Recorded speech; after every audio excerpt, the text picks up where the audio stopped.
I'll either call you or see you then. Love, Johnny. I mean, what was he doing before if that's the better job?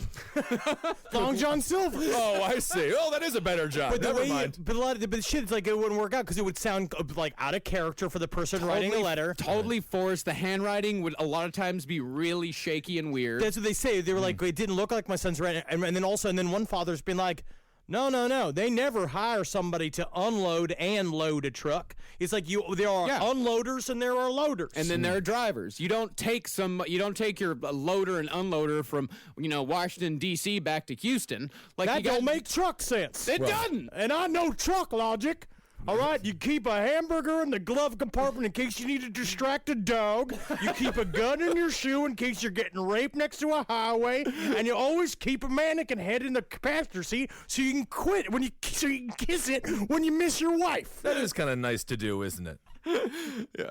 So what happened with this letter writing is that it really actually did work as far as setting the law off of the trail of Dean Corll and Wayne Henley, because this one family, their son was gone for about a week. They called up the Houston PD and reported him missing. And when they got this letter in, they're like, this letter is, this is absolutely like, this doesn't sound like him at all. Let's take this to the police as evidence that something fishy's going on here. But the police, when the family talked to missing persons, they said, oh, you've heard from him? Mm-hmm. All right, well, we're going to take him off the missing persons list. So that didn't work at all. It had the opposite effect. It was the absolute opposite effect.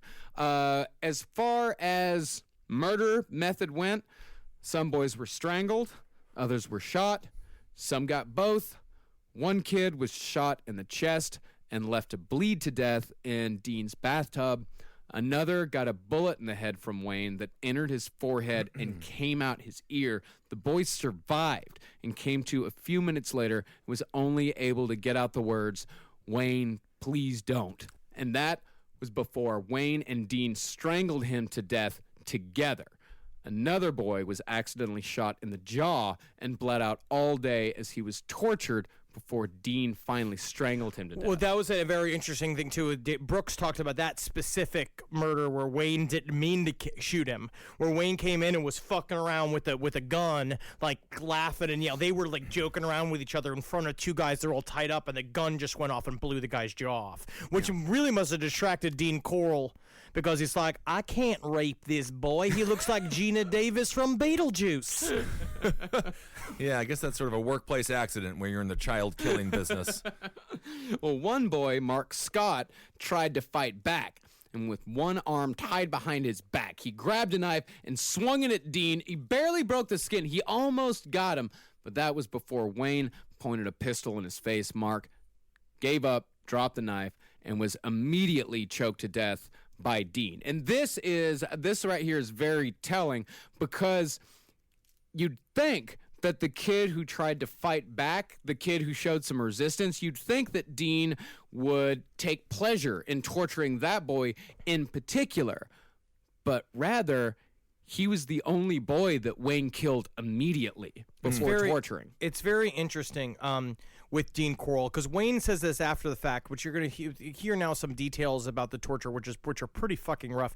But Dean Corll, apparently when he was doing these actions, he would literally be like, I love you. He loved these boys for allowing him to get these impulses out of him. It was very upsetting. The more he liked the boy, the longer the boy stayed alive. Yes. Mm-hmm. So like a kid will be like, I'm really happy I ate that last sandwich or drank his last beer because now I'm going to die in 4 hours, as opposed to the kid who let it be in the fridge. Yeah. Always be sassy to a guy holding a party, because you never want to, when he's going to kill him. It's just like, that's me. It's just like, I make a lot of friends really easily.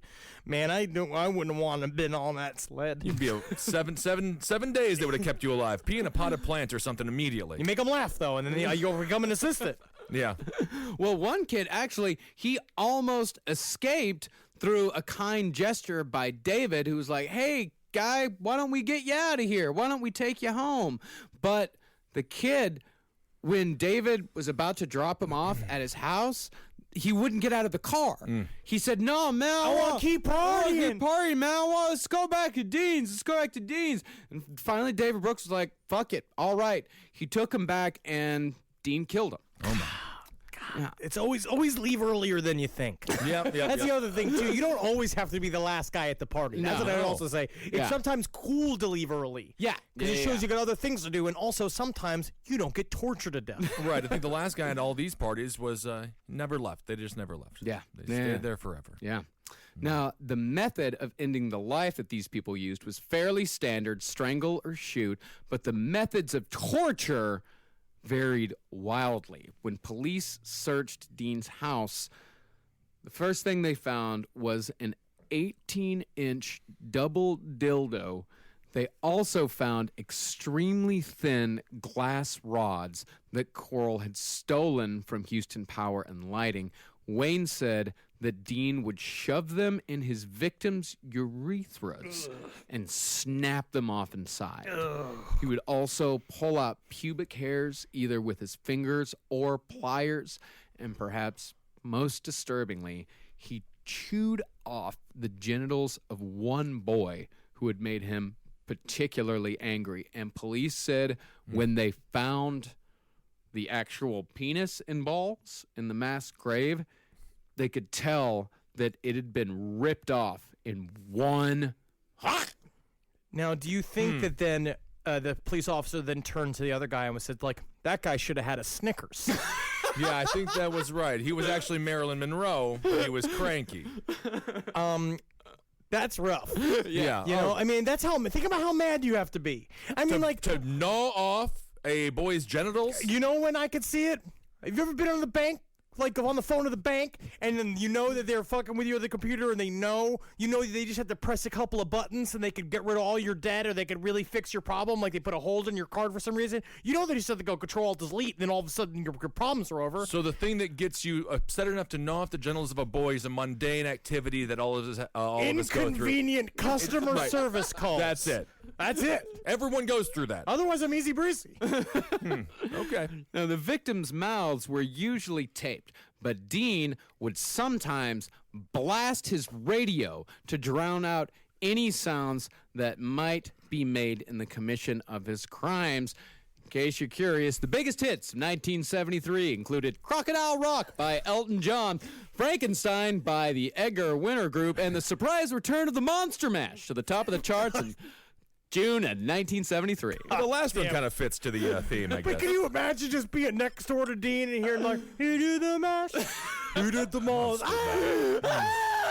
like, oh, they're having some kind of Halloween party earlier over there. Hey, Jessica, let's get our vampire costumes and go over there to hang out. I like an early Halloween party. Now, if you're wondering how so many boys could possibly enter one single house, never to exit again, well, the reason why none of this stuff really ever came out and why nobody ever thought anything about Dean, why he had no police record whatsoever, he moved constantly. He averaged 5 to 6 addresses per year from 1968 to 1973. But some of these apartments did have a couple of warning signs. One apartment had 4 bullet holes in the front door, which the maintenance man repaired without question. Yeah, that's a Texas doorknob, isn't it? Honestly, though, it seems like of all places, Texas, that would be easily explainable. I totally agree. Yeah, I mean, more than most, especially in Houston with one of the highest gun ownership rates in the nation at the time. Yeah. And a neighbor at a different house, he noticed that Dean spent a lot of time on his balcony with his binoculars watching children in the neighborhood. The same neighbor also once watched as Dean Coral, David Brooks, and Wayne Henley danced around in the parking lot with a boa constrictor, taking turns kissing it. That must have been fun.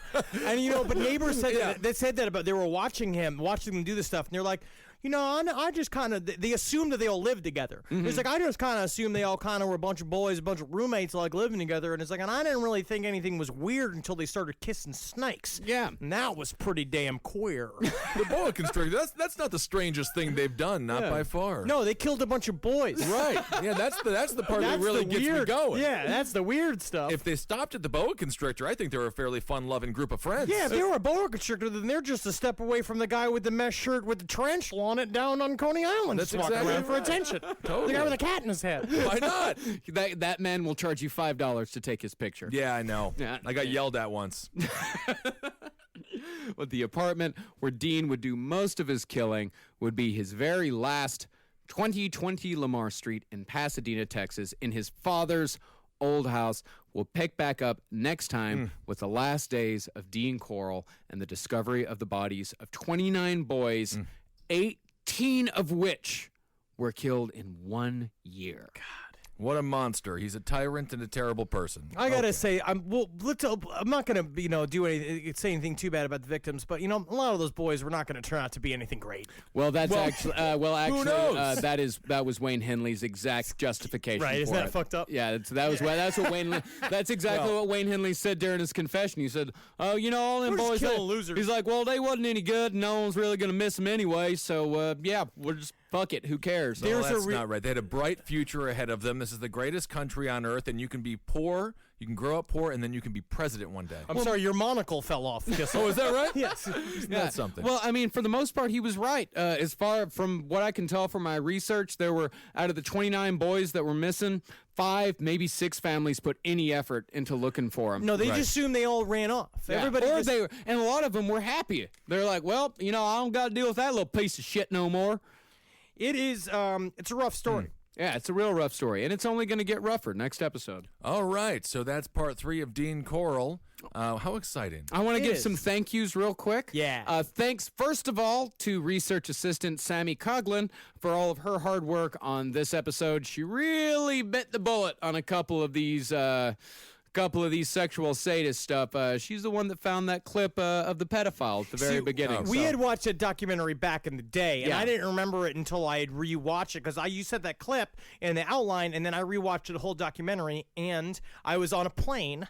And that was fun. And I was literally on a plane watching this with it, and they were talking about all the sex, like literally a woman with a baby kept walking past me and like looking at me like I was a monster. Because you are a monster. I was researching. She was accurately looking at you. I would also like to say thank you to Jen Place and Aaron Thomas for the jars of Ted Kaczynski brand Revenge Pickles. Which I already had one jar. They are absolutely delicious. You ate a whole jar on your own? Yeah, he did. In one sitting. Yeah. It was great. It was dinner.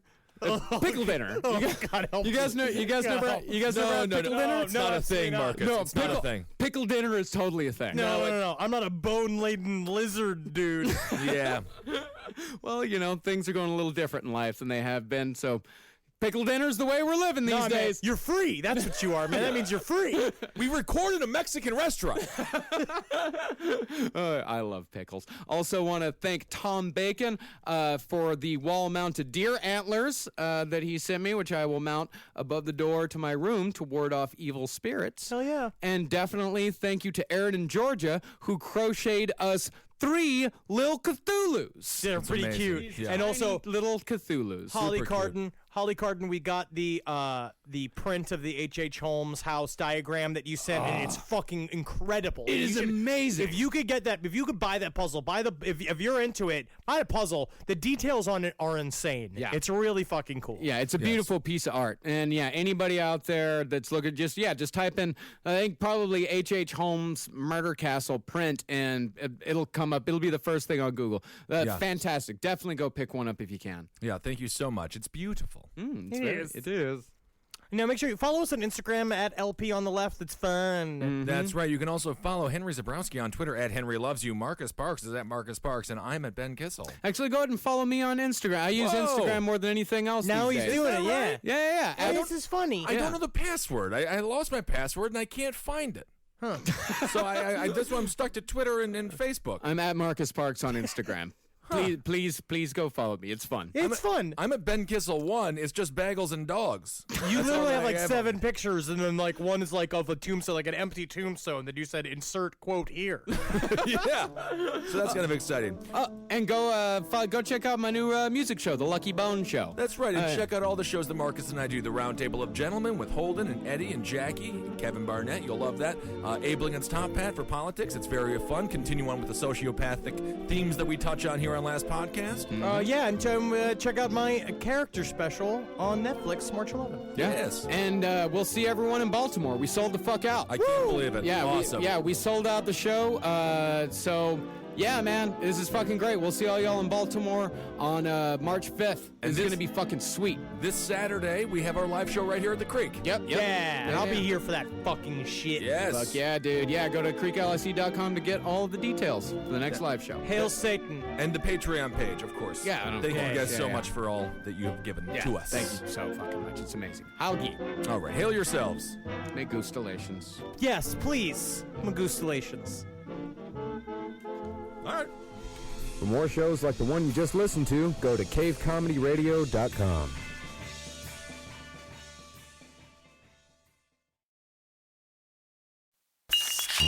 There's no place to escape to. This is the last podcast. On the left. That's when the cannibalism started. What was that?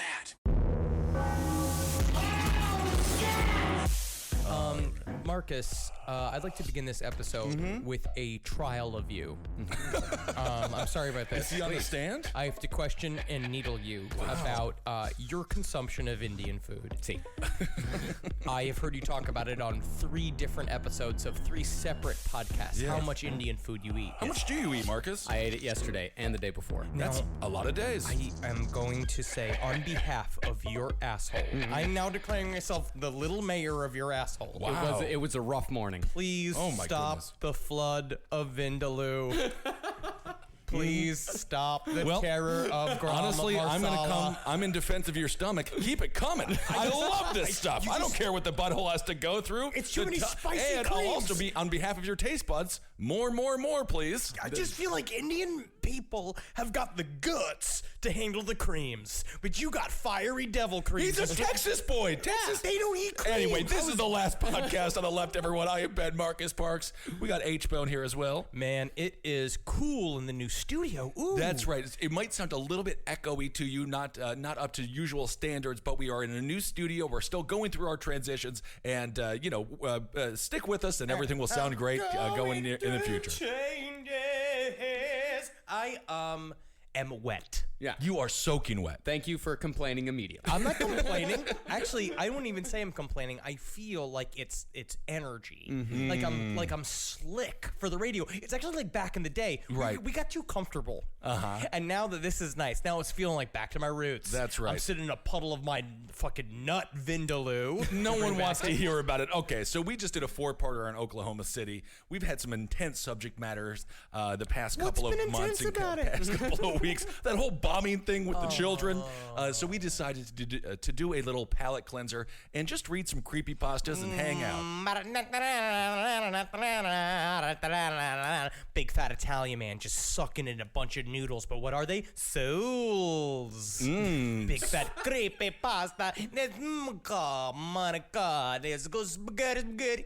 It's been so long since I've looked at them, and I know. gotta tell you what, the quality has not increased. I don't know. I think there's some good stuff in here. Spooky spaghetti. Also, we want to press 3 p.m. That's our show at the Montreal Just for Laughs Festival. And if you even go there thinking about thinking, get out. It is just for laughs. Oh my! Do you know that if you enter the streets of Montreal with a frown on your face during the Just for Laughs festival, they put you in a room and put a bag over your head and then put a cloth over that bag and they waterboard you and your family. They will all cluster, have sex with your grandmother. We force them to laugh. Yes, That's a good way to do just it. for laughs. 3 p.m. Next Thursday and Friday. Perfect time That's for us. right. And again, don't think about not laughing. Don't Especially even when you- fucking think about it. Especially when you enter that hotel conference room at 3 p.m. Built for entertainment. Ready for now, laughter. Before we begin today's episode, as is customary, before we begin, I imagine right now that you are sitting at home with your family and you're looking at your kids and you're thinking like, how the fuck do I get out of here? Sure. Or you're looking at your significant other who's in the bed right now. You got headphones in because you just had another long, weird, just thrust session of that person on top. You just dry hammering. I don't think that this is something they listen to I'm just after saying something like that. They do. That's I'm they not said sure. they pop it in as a palate cleanser for themselves, and they think and they look at their significant other and they're like, "How do I get out of here?" Yeah. That's love is real. So though, what I as say well. you got to do is, all right, first of all, wash yourself. If you're at the office, right, I want you to go, because a lot of times I'll have gyms. Go down to the office gym, pop yourself in the shower, really wash your top. don't wash the bottom at all. Anything from that's the not belly possible. button down. What do you saran it's- wrap your bottom? Yeah, you just get your body halfway in and halfway out of the shower. It requires a lot of core strength, but it can happen. You wash yourself like a you're washing yourself centaur? in a waterfall, exactly like a centaur. What the? All right. So just wash your top hat. Really scrub your breasts, men and women. Scrub them, scrub them, scrub them, scrub them, scrub them all covered in soap. They're pink. They're all pink and raw from your loofah. Check for lumps. Check for Men lumps. and women. Yes, because men can die of breast cancer. Yeah. And then when you go back to your cubicle, don't even bother putting on any clothes. If you're with your family, would just waltz around the living room and be like, "This is me time. This is me time." And then what I want you to do is go and get some of them fucking, oh my God, some of that nutmeg that only is born in the island. That sweet spice up, right? That big, thick old dog feet nug. Put it in your fucking Abraham Lincoln shaped pipe because you are a fun person. That is fun. And you bought it at a 420 day. Ooh, that's a good in day. Denver or Washington State. Wow. And I want you to smoke that fucking nugget so deep in your family so deep in your lungs like your family. Yes. So deep inside of your family. No, I think around the family is probably the best. And lay yourself back, hovering just above the rim of death.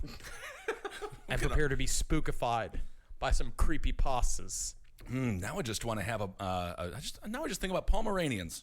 Why? Wait a second. Now, why? Dog's feet. All right.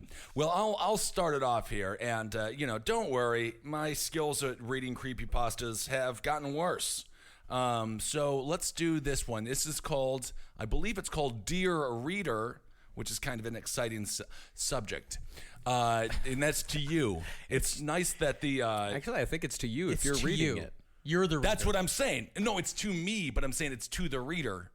Dear, Because they're the listeners. I out understand what's going on. You're the reader. Dear reader, I bet you didn't know this. Okay, now I'm starting it. Gotcha. Okay. Great. Dear reader, okay, I bet you didn't know this, but a piece of your soul is captured every time your image is trapped in a photograph. Okay, that's scary. Maybe you It should is- close out each round. You know what I mean? No, do you want to come back to me? No. Okay. Dear reader, I bet you didn't know this, but a piece of your soul is captured every time your image is trapped in a photograph. But it's good on Instagram. It's fun to get the hearts. It is generally a trivial amount per photo. The average person wouldn't be affected over the course of their life. Okay. Do you ever wonder why celebrities seem so different? No. Do you ever wonder why celebrities seem so different? No. Do you wonder why many struggle to keep relationships and most can't relate to normal people? What? You rationalize it. You say it's the money and the fame, but it's not the truth. They are in hundreds of photos every day. Their souls are disappearing with each flash of the camera. Emotions fade with the soul. That is why so many of them resort to sex, drugs, booze, religion, or violence in a laughable attempt to feel something again. Is this from the comment section of Goop? I don't know, actually. The damage is already done, though. Dying without a soul is a true death. There is no afterlife waiting for these people. Their soul is now trapped here, fragmented on this planet. So now, to the point of this letter. Get to it. Okay, so now to the point of this letter.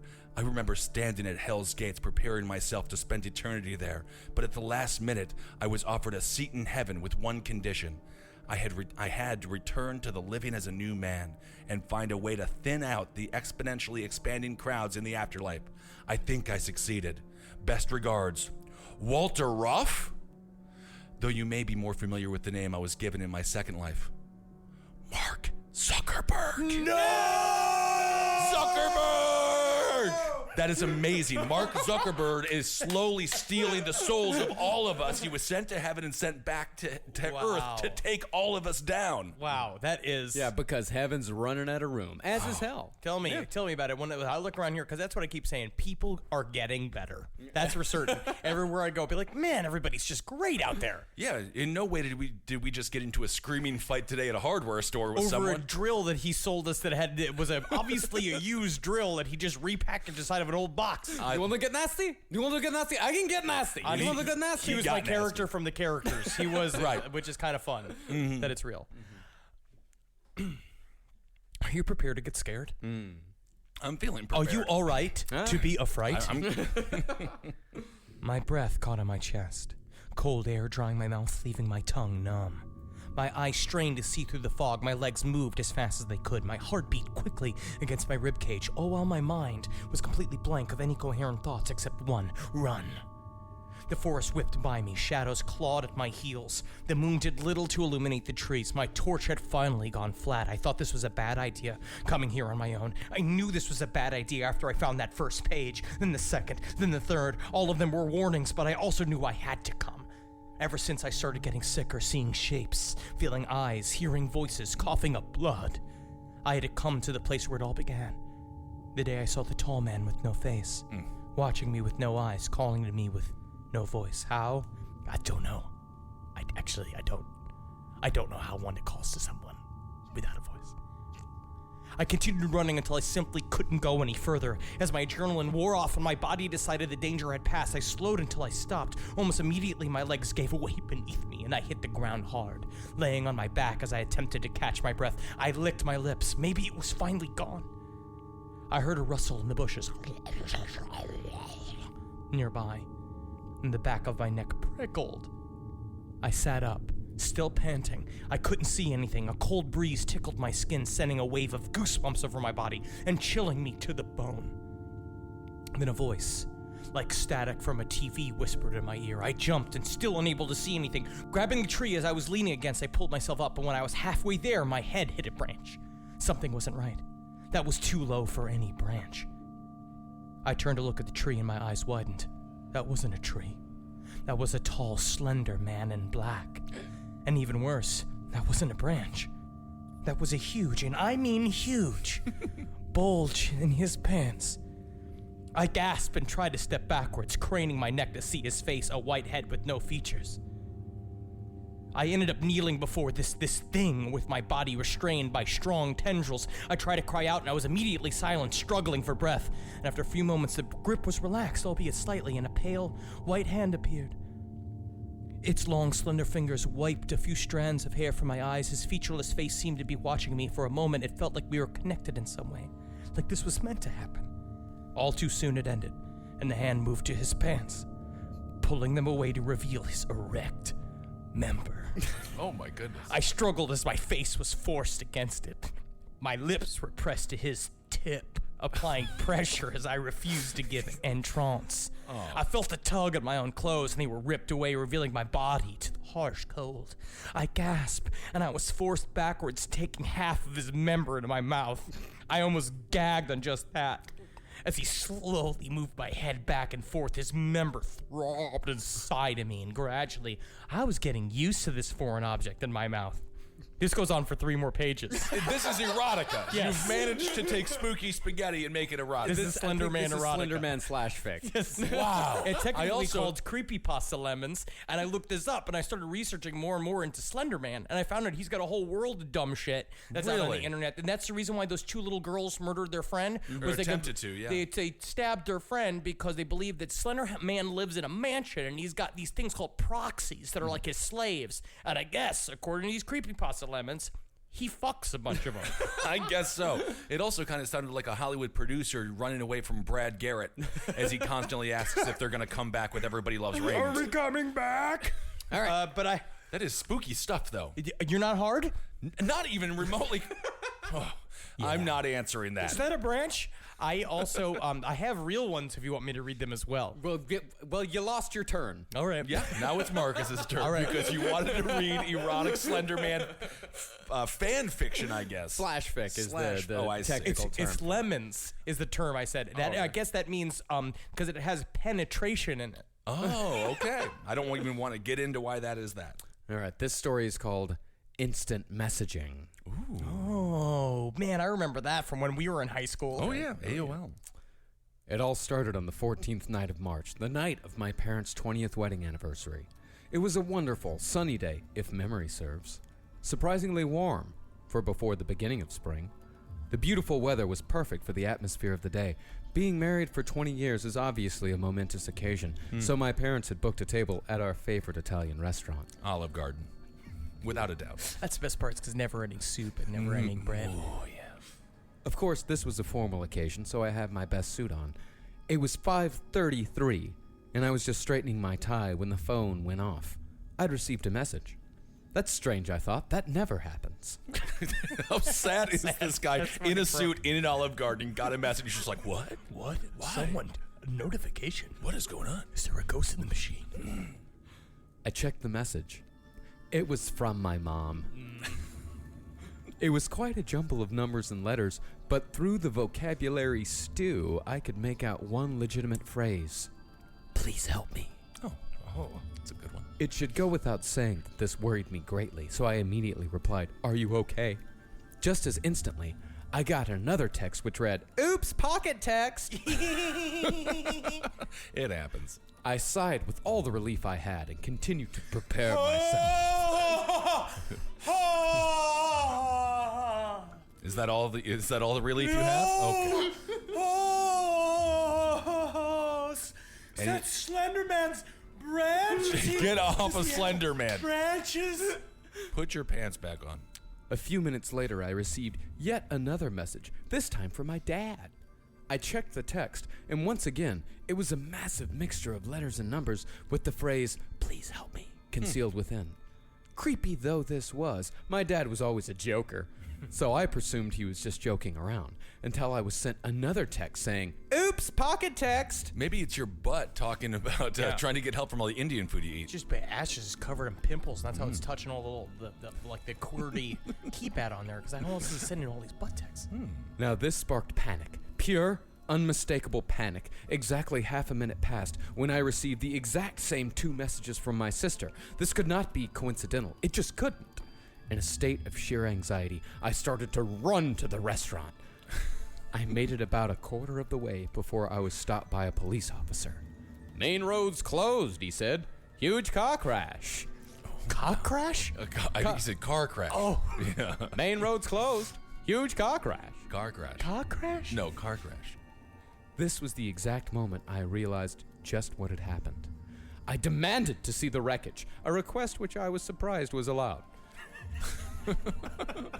I love when you demand something and then they give it and you're like, oh, that worked, huh? wow. Now I have to go see it. When I got there, it wasn't the remnants of the car that caught my eye, nor the flames billowing from the destroyed vehicle, no. I was horrified to see the lifeless corpses of my mother, father, and sister. I asked for the estimated time of their deaths. All three of them were killed instantly by the collision at 5:32. A minute before the first text! Oh my God. Meanwhile, there's a bunch of squirrels in the woods just laughing their asses off. Just texting. If we text the humans, please help, they get freaked out. I know I left the restaurant, but tell me, do I still get the same never-ending pasta and soup bowl, or do I have to buy another one? Is it when you leave the restaurant, does it end? And then do I have to come and re-up, or? Technically, if you're in the parking lot, you're still in the restaurant. Excellent. Yes. Yes. Oh, the relief I have. Oh. So much relief. All right, we got some death. We got some erotica here. And we found out about Mark Zuckerberg so far. Great, fascinating content. Okay, let's move on. This one is called The Argument, and we all have them, even if we don't want them. Yeah. It's healthy to have them. Yes. And Don't keep your emotions bottled up. No. And it's written by Anon Imus. Anon Imus. You're a fucking asshole. Hey, kind of a fun joke there. The argument. Now they kind of set a scenario here for you. So you're the manager for a small store. You hired one of your friends. Never do that, by the way. That's Never. a great way to have a friendship end.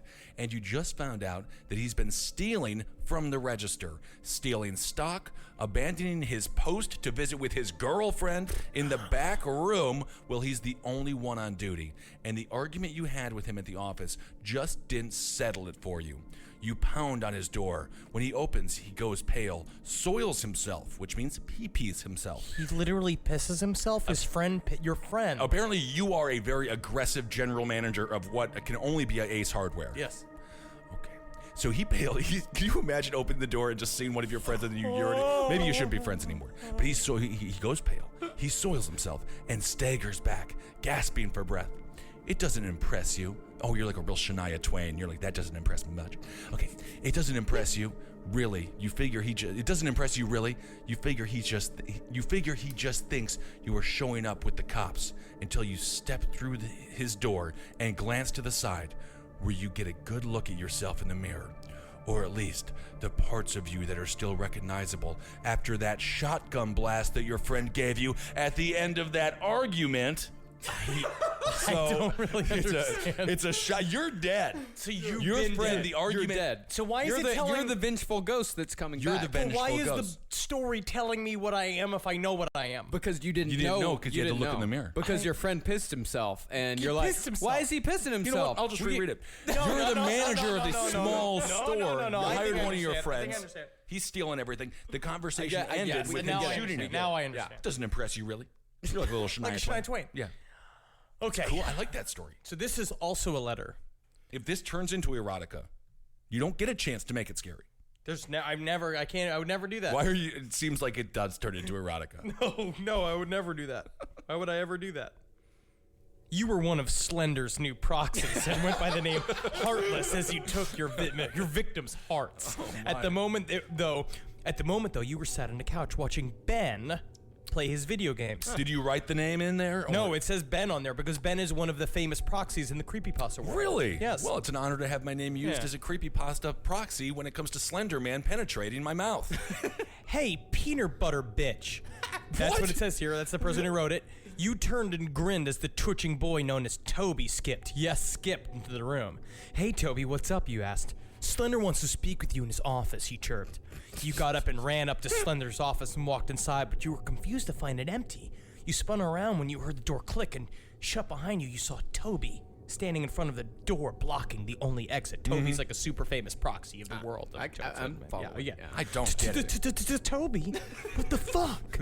You almost yelled as he began walking over to you. I have waited so fucking long to do this. He drawled, his once childish tone gone and replaced with something darker. Before you could say anything, his lips crashed into yours, and your eyes widened, but you quickly melted into the kiss, wrapping your arms around his neck. And what is Slender Man just like doing taxes during this whole thing? No, he's got paperwork. He's in his office. He's in his office. Why does Slender Man need an office? Mansions take stuff. Yeah, you got to pay your bills. You got to pay the Maintenance. groundskeeper. I You got to got it. pay Okay. the maid. Garbage, water. All right.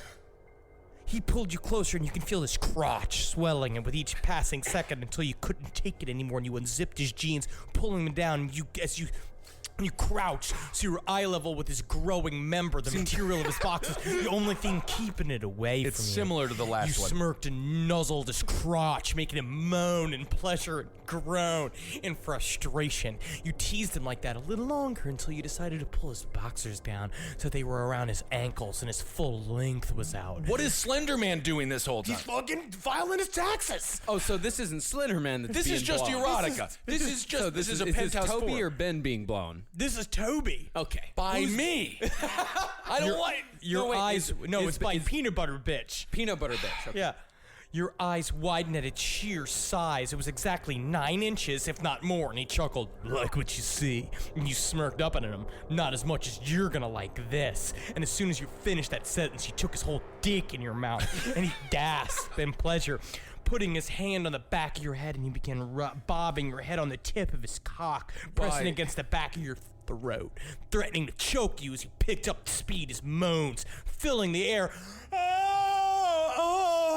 As he came in your mouth and warm liquid trickled down your throat. He pulled it my out of your mouth. Now it's your turn, he said, picking you up and placing you on top of Slender's desk without his permission. What is Slender Man doing? He's at the grocery store because everybody's asking for all the different nut So his milks. employees are just having sex with each You're other. getting crack-a-lacking in the middle of his office. And began undoing your shorts, peanut butter bitch, so they had a clear view of your panties, which were thoroughly soaked. Somebody just unplugged the headphone jack from their work computer and is now being escorted out by security because of He this. begins rubbing you through the wet cloth, making you moan in pleasure, begging him to go further. Getting your signal, he pulled off the wet fabric and he threw it off to the side. He stuck 2 fucking fingers aside of you, whilst licking your clit, making you moan louder as he pumped his fingers, trying to elicit as many moans as pleasure as he could possibly get. This isn't really scary. It's not. Well, at the same time, it's kind of the most horrifying thing I've ever heard because it's coming out of the mouth of a 5'5" hairy Polish man. Yeah, how much longer does this go on? Several pages. Okay, so we're not going to get through a full Henry Zebrowski creepypasta because he chose to go with the erotica version of creepypasta, which I didn't even know existed until right now. Well, I've got a scary one. Okay. Ugh. And he opens up his pants to reveal his boxers and his full swelling bulge. That's not a branch. No, I mean, Henry's have technically still been the scariest. Yeah. This is short. A man was driving through the woods on his way home. He'd been working all night, so he was very tired. Uh-huh. The forest didn't help with it. Of course he was. He was very tired. He was very tired. Very tired. Very, very tired. And the forest didn't help, with its thick, leafy trees blocking out all the sunlight. He kept drifting in and out of consciousness while holding the steering wheel. Suddenly, a figure ran out onto the road. The man jerked the wheel in an attempt to avoid the figure. However, he lost control of the wheel, and the car crashed into a pit on the side of the road.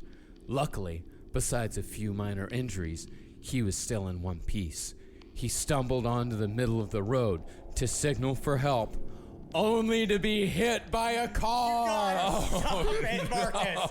People are going to die in their office. Vehicular deaths are real. and Vehicular deaths. We need to think about that. Wow, so he was hit by a car. He was hit by a car. Not really a creative pasta, But it's a very accurate depiction of how many people die on a daily basis. Just get hit by a car. And how terrifying is that? Yeah, what's going on in Slenderman's mansion? Can we get an update on that? I guess he's just out at the fucking bank while there's 15 other people just banging in, and they're all these child molesters. Huh, interesting. Okay, so this tale I'm about to give to you, it's called This New Old House. So I don't know how that's possible, but nonetheless, kind of trickery by one of the real estate agents. It's a new old house. It's an old house. And don't fucking lie to me, okay? It's this new old house. We bought an old house, my boyfriend and I. He's in charge of the new construction, converting the kitchen into the master bedroom, for instance, while I'm on wallpaper removal duty. It seems like he's doing a lot more work. She's just removing wallpaper, which is very fun. Yeah. Also, it might not be a girl. Let's not be exclusive. This could be a gay couple. It could be. And that's wonderful. Thank you, Ben. Thank you. No problem. I guess thank you for being I'm gonna brave. make, as a matter of fact, I'll take today's hero award. It is a gay couple. Okay. So let's start it over thinking about it like making that. them gay. Making them gay. Make him gay. Which is just going to make them the exact same way as they are. No, dude, but one's got a big old cock, and the other That's one's for you. ready to That's just your force pasta. the fucking tip This of it is your deep to the back That's of your their pasta. throat. This is my pasta. This new old house. That's what I'm reading. It's about a house, not about sexual things. My God. Okay. His cock. Come on. Good. We bought an old house, my boyfriend and I. I am also a man, and we are in love with each other. Wow. He's- So brave you he's can in- say it. Yeah. He is in charge of the new construction, converting the kitchen into the master bedroom, for instance, while I'm on wallpaper removal duty. The previous owned papered every wall and ceiling. Removing it is brutal, but oddly satisfying. The best feeling is getting a long peel, similar to your skin when you're peeling from a sunburn. Nothing's better than that when you really get a lot of your skin peeling off. Yeah, nothing's. I was- literally nothing. Nothing. Nothing is better than that. I don't know about you, but I kind of make a game of peeling on the hunt for the longest piece before it rips. This is a very boring day for this person, but Yeah. they're having fun with it. It sounds really fun. Yeah, kind of. Under a quarter section of paper in every room is a person's name and date. Curiosity got the best of me one night when I Googled one of the names and discovered the person was actually a missing person. The missing data matching the date under the wallpaper. The next day I made a list of all the names and dates. Sure enough, each name was for a missing person with dates to match. We notified the police, who naturally sent out the crime scene team. I overheard one text say, "Yep, it's human." Human? What's human? Ma'am? Oh, I guess it is a woman. Hero award's been stripped. Ma'am, where is the material you removed from the walls? This isn't wallpaper.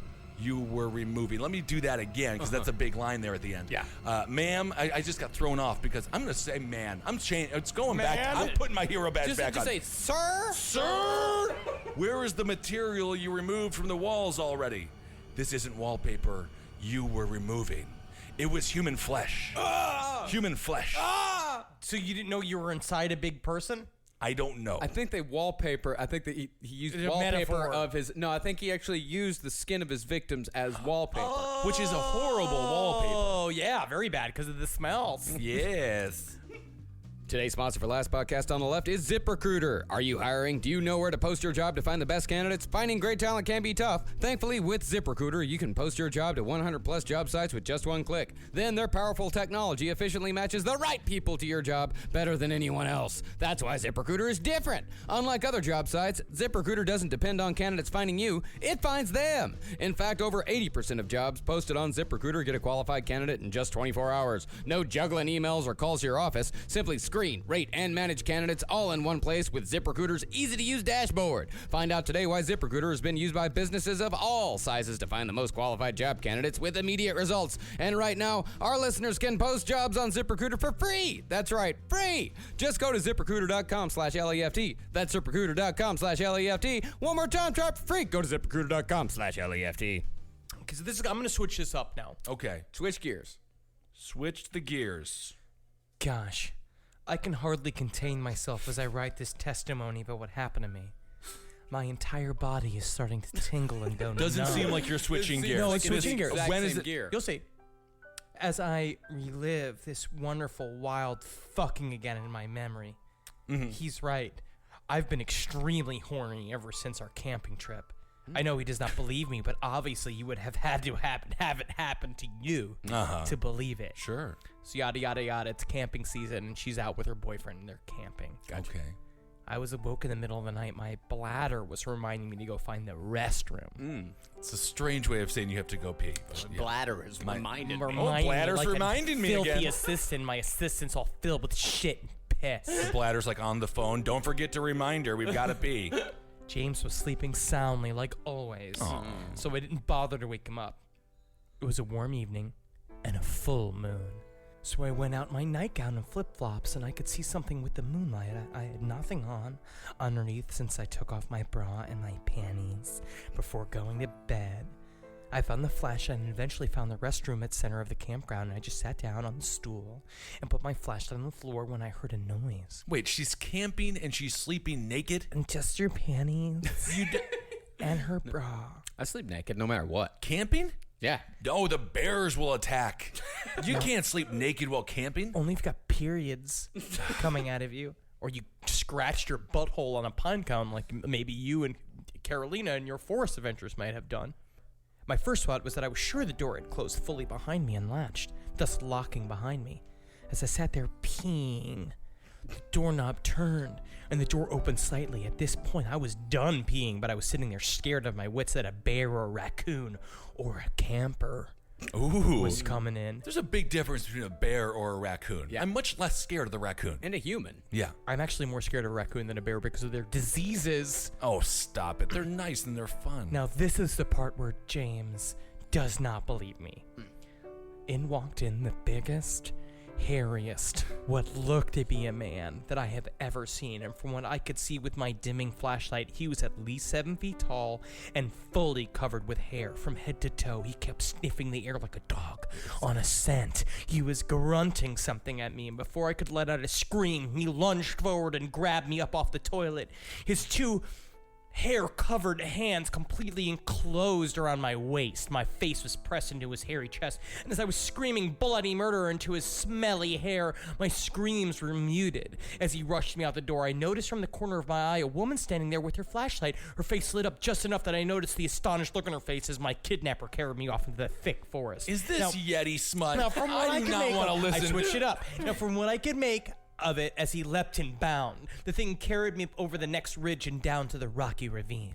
The scent of this thing has been described in books by Bigfoot hunters as a pungent, stinky odor, but to me it was more like an attractant or sort of alluring, masculine pheromone scent. As he carried me without much effort, my fear subsided and I actually felt safe in the strong man's arms. It was just a strange sense and perhaps an ancient instinct playing on my mind, like a caveman had taken me. It's a Sasquatch. He brought me to my hole in the rock. He brought me to a hole in the rock. Sounds a lot more. It sounds a lot more like a skunk ape. That was Well, an whatever entrance it is. to a hidden cave. And speaking of hidden caves, You laid me on a soft pile of women's clothing. There was just enough moonlight coming in from a hole in the ceiling that I could see him pretty good. It seemed obvious that this scenario had been repeated over time. It's a tale as old as time. It seemed obvious that this scenario had been repeated over time, and some other women had left some of their clothing behind. My nightgown had ridden up to my waist, and my private area was exposed to his gaze. I quickly closed my legs to limit his view. He grunted and kept sniffing the air. I started to worry when I noticed what looked like the large head of his penis, resembling the underside of a big red apple. He then put one hand of my knees, and he pushed them apart. In the air, I could feel the air swirling around my pussy. Yeah, in the and air my tonight, butt. huh? It's like a my Genesis entire song. thighs. I immediately began to tingle all over my entire body and down to my toes. Is this just thought of this big hairy man smelling my pussy was all that I could take. My pussy became super wet. I don't want to hear the about wetness it. running down the crack of my ass. And there's a Yeti involved. I mean, And this I is too much. The crack was like, imagine this extra large rock hard cock and what it might look like buried to the hilt in me. What's her boyfriend doing? He's just sleeping while a Yeti wins Everything's over fine. his girlfriend. I guess hopefully this camping trip will reinvigorate our relationship. Meanwhile, she's been turned into a circus tent. Oh my God! You don't want to hear more of it? There's several never pages wanted of it. More of it? I didn't want to hear any of it. They're very long. How many pages are there? I mean, As he was done sniffing between my legs, I Oh quickly my moved God. her over to pushing my nightgown higher above my breasts. His hairy We'll just body take it off at that point. I mean, what brushed my hardening nipples. His All right, penis I was think protruding we're more good. now. Good We're good. Lord We're Almighty. fine. Hardening nipples. Hardening, not quite hard yet. They're hardening. Oh wow. Well, now is that real erotica? There, no people. Yeah. They're Yeah, of into course that it's real stuff. erotica. Look at that. You throw a butt and a dick into it, then yeah, it's erotica. Wow. Hell yeah, dog. Wet pussy. Wet. You learned- Wet. Pussy. I It is did not know dripping that. wet, my pussy. I did not know that. I did not know that. That is wild. Well, my story is called Channel Future. Ooh, I like Channel Future. Have you ever heard of a show called Sharing Your Future? No. No. Of course you haven't. Oh. Whoa, okay. All right, Jesus, fuck you. I'm the only person unlucky enough to stumble across such a strange show. It all started with a simple sleepover with a couple of friends at my house, but it ended up turning into a nightmare. Don't try to help me. It's too late. Uh-oh. I have to write this down before they break in and murder me. Farewell. Bye. We were watching my brand new Ultra 4K smart TV Oh my! What a What? braggadocious prick! Fuck yourself. on the couch in the living room when the lights started flashing on and off. It was a power outage, and judging by the sudden darkness, it was a big one. Cool. It kind of looked like the underside of a big red apple. That's how big it was. I cannot believe you forced me to visualize a Yeti's penis. Since we couldn't watch TV until the power outage was fixed, they went down to the local supermarket to get us some refreshing ice-cold drinks. That's why I was surprised when I heard the TV suddenly turn on with a click. How the? How the? Huh? What the? What? I turned around and the TV was showing static, like when you try to watch a channel that had no signal. Look like a Bigfoot having sex with a woman by a river? I stared at the TV, waiting for something else to happen, but nothing did. Even after I waited for 5 whole minutes. Wow. What? A thought suddenly floated up from the depths of my mind. The remote, of course. The TV wasn't going to act on its own. I quickly grabbed it from the table and started to surf the channels. Some feeling in my gut told me to go to Channel 0. Oh my God! This is the channel that Jeff Sessions forces everybody to look to watch while he watches them watching it and violently masturbates. Now look at it. Go to hypnotizer. Now look at it. Come on. Meow now. Meow. I obeyed the feeling without thinking twice and pressed 0 on the remote. I got something all right. Uh-oh. Is this erotica too? If you turn this into erotica, then I've lost all hope and lost all faith in the entire show. The channel was working perfectly, unlike all the other static channels. The show was called Sharing Your Future. It appeared to be some sort of talk show. There was a woman facing the TV. Upon seeing me, she said in a taunting voice, do you want to see your future? No, not with a voice like that. I thought it was some sort of game, so I replied, yes, tell me my future. Upon hearing me, the woman grinned evilly. I was slightly creeped out by this, but I shrugged it off. The woman then said something disturbing. You will die a quick and painless death on October 5th, 2019, at exactly midnight. No. A slow and painless death? Or quick and painless death? Cool. That's how you want to die. A picture of what appeared to be 3 gunmen kicking down the door to a house flashed on the screen. Enjoy the time you have left. The TV then overheated and shut itself off. My heart was beating rapidly at this point. I was dreading to check the date in case it was today. Once I gathered some courage, I quickly checked the date on my phone. I almost screamed in terror. Today was October 4th, 2019. No. That was when I realized I had forgotten to check the time. With all the hope I had left, I looked at the time. My heart almost stopped. It was 11:59 p.m. Get out of there. Just jump out the window. Cool. That's stupid. That's a great. It was 11:59 p.m. He got told And his midnight future. was when it was coming. So his and friends. it was October 4th, 2019. But what does it mean? October 5th, 2019. His friends were coming back to kill him. Maybe. Yeah. Maybe it was his friends. Maybe because he was bragging about that frickin' TV, and they're like, "Let's go rob it." Maybe it was It's just 4K. some dudes. Yeah, it could just be some dudes. Yeah. They put the cock inside of him? I don't think that. No, it was not erotica like yours. No, it was not. All right. Well, I got one here. It's called pyrocryptic. Pyrocryptic? Pyrocystic. I don't know. Boy. No, that's the name of the person who made it there on the Tumblr. Okay, this one's called shopping. I used to go shopping with my mother on almost a daily basis. My mom used to tell me that I didn't have to go to school. And she'd just take me to Piggly Wiggly. That's nice. Isn't that nice? That's not the creepypasta. That's my life. It was amazing. I knew all the cereals, and I knew which ones I wanted. I like anything that sounds like a pig just all covered in oil. It was fun. My mom used to always say, C's get degrees. And she didn't make me go. It's strange parenting, but, it worked all right. Okay, so this is called shopping. It was one of those fancy. This is me now reading the creepypasta. Oh. Do not. Okay. Shopping. It was one of those fancy stores, where you have all these really expensive clothes, but they are really good. I was looking at some jeans when I felt that there was a person behind me watching me.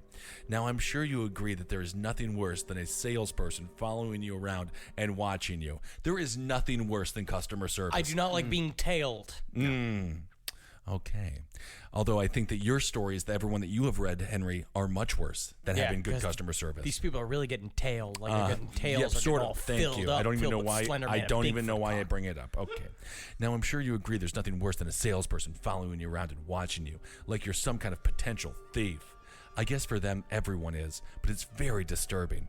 And this makes me want to prove I'm innocent by turning around and smiling with them and having some small talk, maybe. Turning around and smiling with them and having some small talk, maybe. That sounds fun.